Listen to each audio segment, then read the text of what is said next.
somewhere close to where I live, lucky me, and it's good old Fraser Island.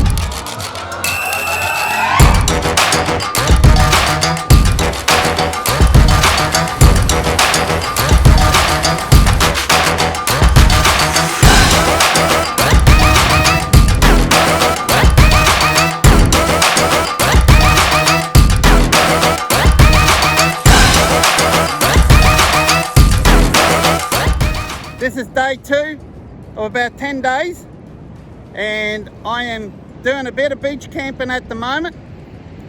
My gear is set up just behind there. We just got here a couple hours ago. I'm here with a buddy. He's doing some fisherman.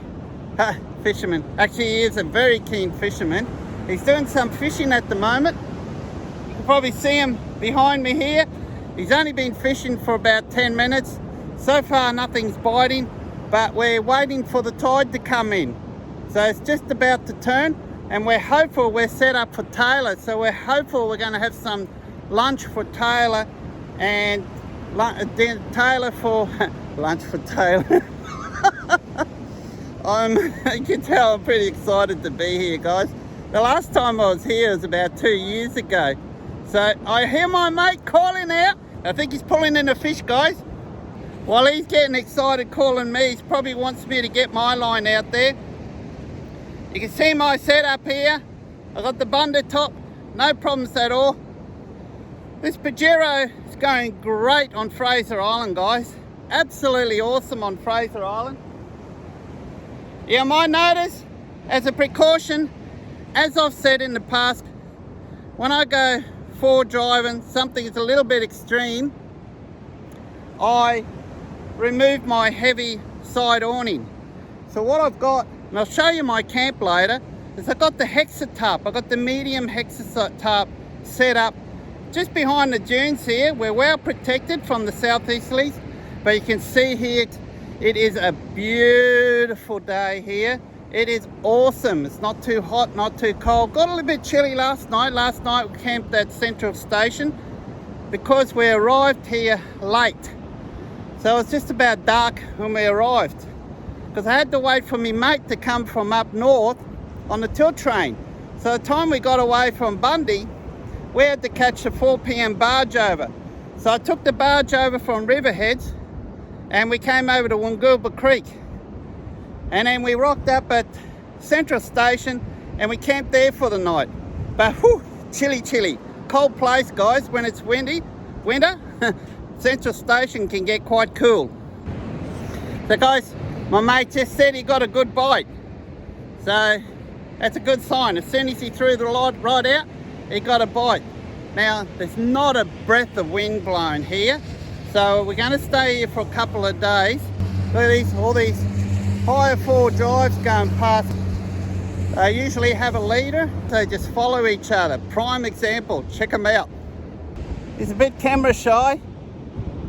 You can see how much he likes his fish. I, myself, haven't fished for 3 years. And he hasn't been to Fraser Island since 2005. So nearly 20 years, guys. So, first time here. Very keen fisherman, a lot more keen than I am. I actually brought my fishing gear down, so Buck, you're watching this. Hopefully I'll catch a fish for you.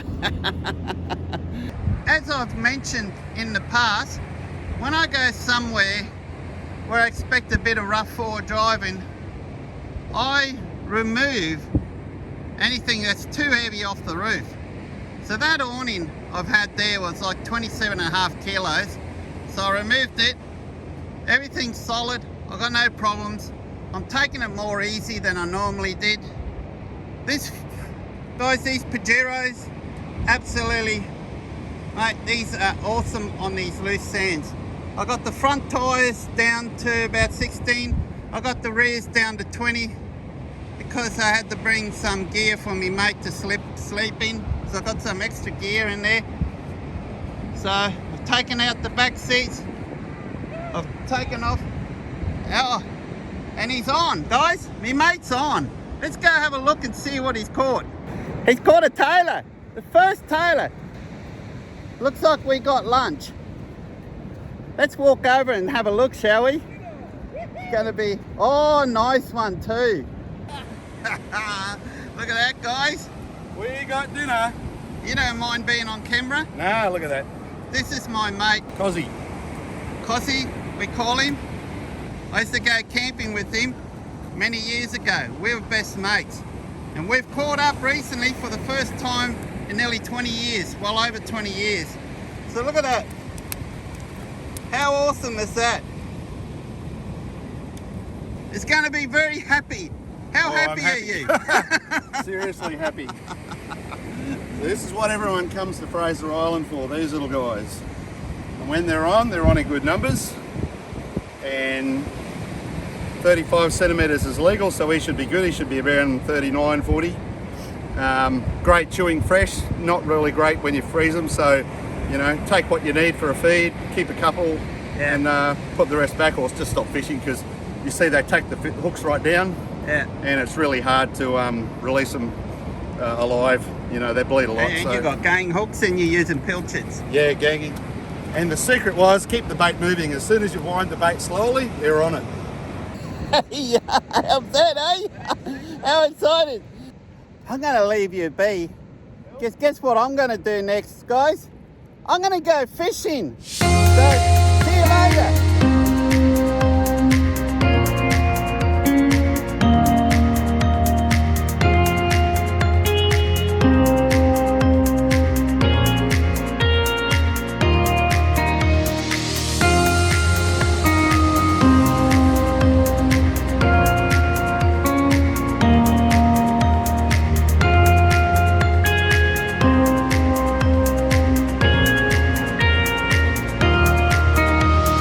Welcome back. You see behind me, camp all set up. So we've been fishing. My mate is still down there fishing. We're getting pretty good. We've got a really good feed. So we're certainly going to have a good feed at Tailor tonight. And we're going to stay in this spot tomorrow and have another fish tomorrow. In a couple of days, we're heading over to Awinya Creek for about 4 days. You can see the camp set up over here. The wonderful, but nice big dunes. And you can see the ocean behind me. So let's have a closer look at my beach campsite. I'm bringing a lot more gear than I normally would, but the Pajero can handle it no problems at all. In fact, it's made for a really nice smooth ride. You wouldn't believe how smooth the ride is. You don't even feel the bumps. Because I've got such heavy duty suspension on this vehicle, it actually needs quite a fair bit of weight for it to work properly. And this looks like it's pretty much the ideal. So I got me mate with me. I bought me Oz tent bunker. I've owned that for years. So you can see I've got the medium hexa tarp here. A large would have been nice, but we had to restrict what we could take as much as possible, because I didn't want too much stuff in the car. I got my Safari high voltage solar panels. I got my Helinox chair, and I got the Drifter Stockton bamboo top little coffee table there. You see for drink there, just about finished off. And of course, my wonderful bundle top rooftop tent. Absolutely awesome, that one. You can see the bundle suite. I haven't got the roof set up because there's no sign of any rain about. I will set the bundle suite up soon to have our showers. Let's have a closer look at the kitchen area, shall we say. So this is the Snow Peak, what they call IGT3 with the corner. So one of those little butane powered stoves to keep the weight down.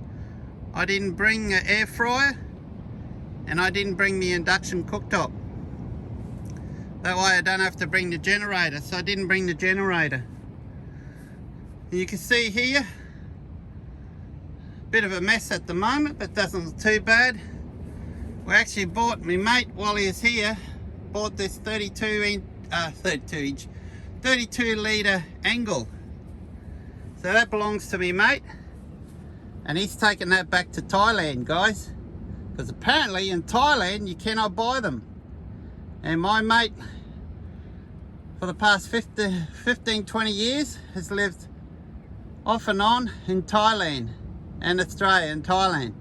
So after this trip he's going back to Thailand, and as this Thursday that's going into a small shipping container. It's going to be shipped to where he's staying in Thailand.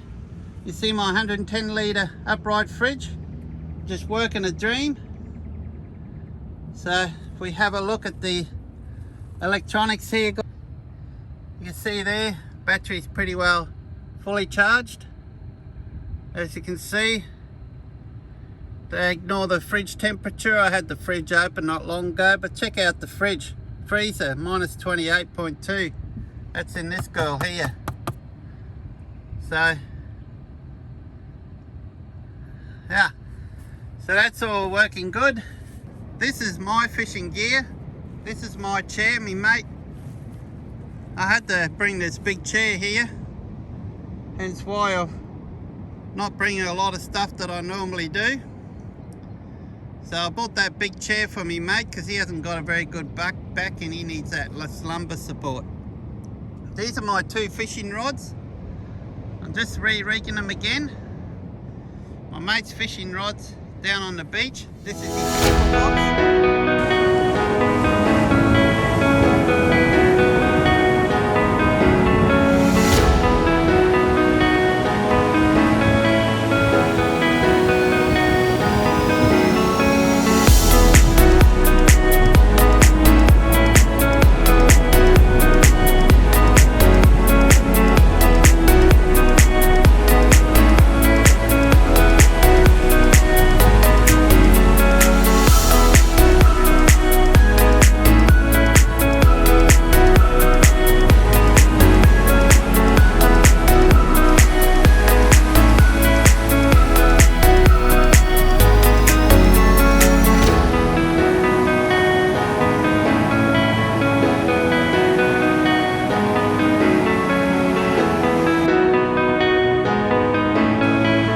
What do you reckon, Ian? Is that fun?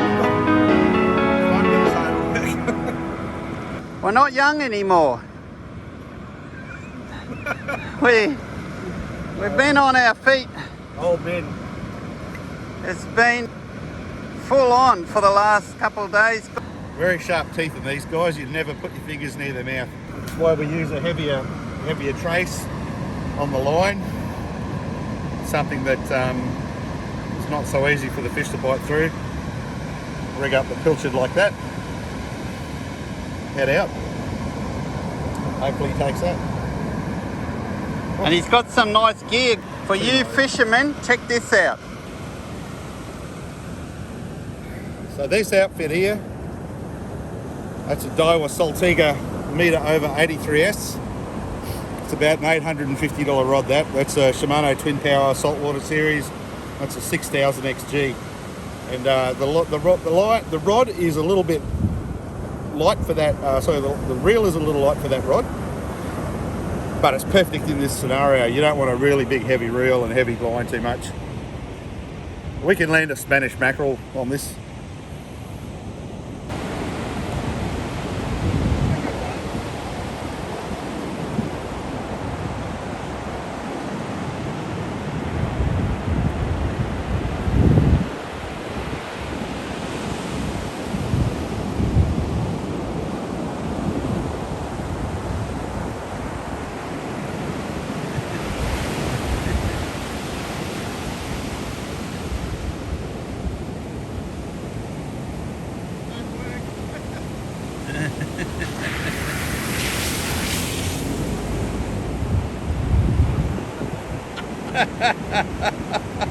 Yeah, what do you reckon, guys? Is he a funny guy? Is he having fun? Hey, Buck. That's how you fish, Buck. I'm the Eddie the Eagle Edwards of fishing. We don't need to measure him. He is well and truly legal. Well, guess what we're going to eat tonight? Phil Savoy's? I don't know. What are we going to eat? Phil Savoy's, probably. I don't know. I know what I'm eating. I don't know about you. We didn't bring a real lot of food because we were counting on catching fish and eat fish every day. Phil didn't believe me. I was a little bit worried. No faith, this man. The big man, no faith. Ian had a lot of faith in catching enough fish that we can eat. So The whole trip. and they're here a bit earlier than I expected. It is June, relatively early June. So in case you're wondering, the Tailor are about and they're good size. And then here, you can see I'm using a running bean sinker which doesn't roll around in the surf as much, but with 2 swivels. And so in the surf, your line tends to spin around a lot and you don't want line twist in your line. And what pound tracer have you got? That will be about, that's 50 pound. Yep. A 50 pound fluorocarbon leader. And the fluorocarbon sinks a little better than normal monofilament and it's a little less visible in the water. It's a little more expensive too, a lot more. And I'm only using a snap. Normally I don't use a snap, but I'm changing between bait and then I'll change to this kind of a flashy lure that swims through the water, and then everything to stick baits like this, which I caught that other one before on.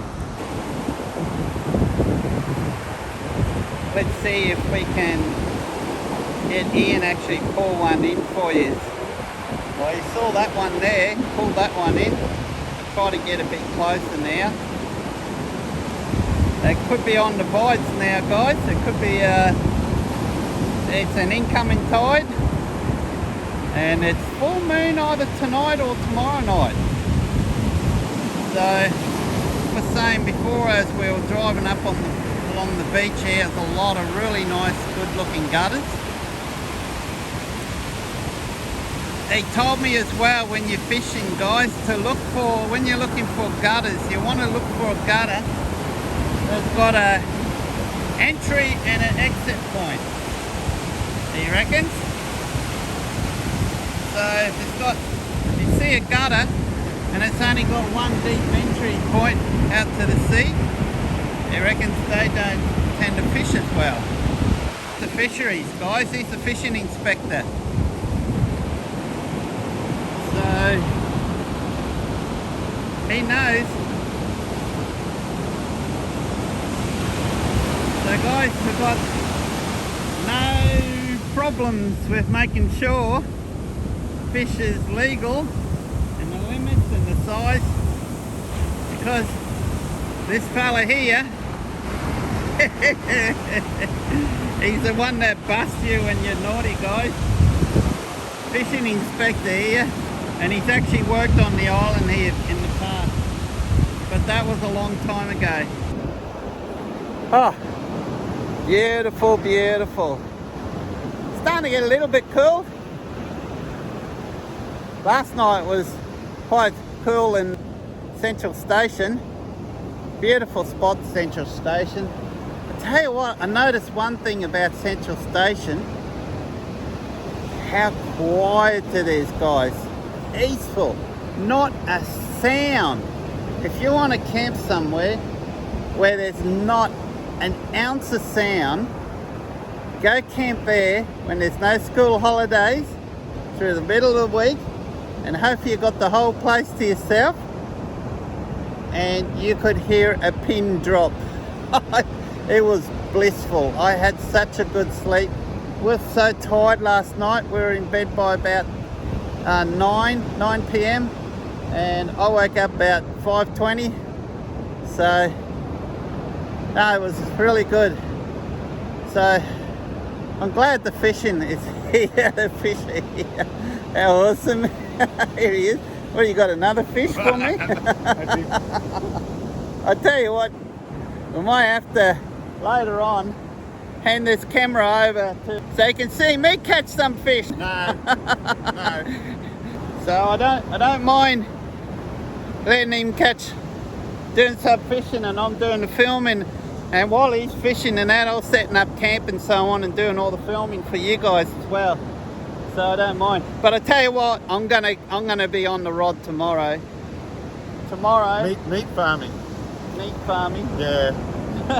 What do you mean meat farming? Well, that's what we are. We're chasing dinner. We're meat farming. Oh wow, yes, meat farming, rounding the cattle up, rounding the fish up. There's some 4 drives coming. Not as many driving along the beach here than you normally is. Particularly during the school holidays. There he is, just caught. Man, look at the yellow. Not yellow, that was green. Far out, what a colour. Did you see that, guys? You got to go back and check it out. Slow motion. We got some more vehicles coming up behind us here. My arm's getting sore. What do you reckon, guys? You reckon I love this type of camping? Camping on the beach, beautiful conditions. Not too hot, not too cold. I like the cooler weather. Bloody awesome. There we are. I gotta hold my other arm up.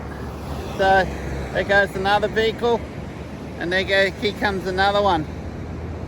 So we're not the only ones here. Tide's coming in pretty quick. Got some big tides here. Tell you what, a lot of the beaches washed away.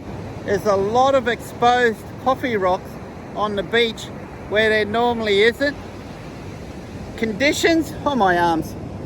For driving conditions, it's very easy. There's no major soft patches. I put it down to because it's not as hot here. The sun is not drying out the sand as much as it does during your hot summer days, particularly in the school holidays, because what happens is the more vehicles you got driving over the sand and the hotter it is, the softer it's going to get. So it's very, very easy driving on the island at the moment. There's a few washouts you've got to be careful of course, as there always is, and drive to, you know, what your vehicle can do. Don't drive at high tide, particularly with these big tides we're starting to get soon. A lot of people have the mistake of driving on high tide here, and it's illegal to drive on this high dunes as well. And what they're doing as well, guys, is they're actually tipping over. So you can probably hear a lot of vehicles have been tipping over here of late, even up until just recently. So, and it's illegal. You can see how much of the beach, this isn't too bad here. There's places further down south that are like humongous. So, because there've been some big seas, big weather, lots of rain as well.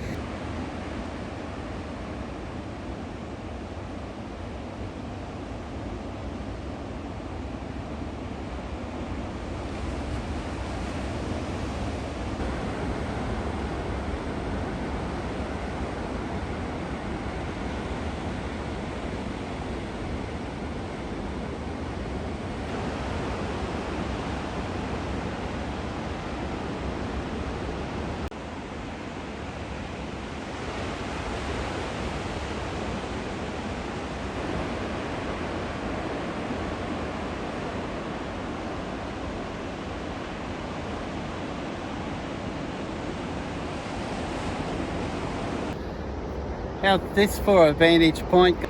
Won't hang around here too long. You can see a few mozzies just up here. There's a dead, stinks too, I don't know, big dead animal up here.